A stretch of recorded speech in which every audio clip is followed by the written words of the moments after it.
தொழுகையை விடுறதுனால அவனுக்கு ஒரு பாவம் கிடைக்கும்னு அவன் நினைக்கிறான். தொழுகை விடுறோம் பாவம் அவ்வளவுதான் நினைக்கிறோம். இல்லை சகோதரர்களே, நீங்க தொழுகையை விடுவதனால் உங்களுக்கு நீங்கள் அநியாயம் செய்கிறீர்கள், உங்கள் ஆன்மாவிற்கு அநியாயம் செய்கிறீர்கள், உங்கள் பெற்றோருக்கு அநியாயம் செய்கிறீர்கள், உங்கள் பிள்ளைகளுக்கு அநியாயம் செய்கிறீர்கள். நீங்கள் சம்பாதிக்கின்ற அந்த சம்பாத்தியத்தில் பரக்கத்தை நீங்கள் இழந்து விடுகிறீர்கள். உங்கள் குடும்பத்துக்கு கிடைக்க வேண்டிய நிம்மதியை நீங்கள் இழந்து விடுகிறீர்கள். உங்கள் வீட்டுக்கு வரவேண்டிய நிம்மதியை நீங்கள் சீர்குலைத்து விடுகிறீர்கள். எல்லாவற்றையும் இழந்துவிட்டு ஒரு மனிதன் சம்பாதிப்பதில் என்ன பிரயோசனம் இருக்குது?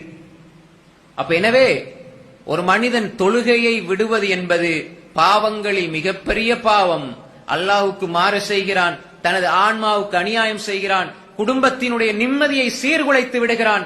பிள்ளைகள் என்ற அமானிதத்துக்கு அவன் துரோகம் செய்கிறான், பிள்ளைகள் என்ற அமானிதத்தை அவன் துஷ்பிரயோகம் செய்கிறான்.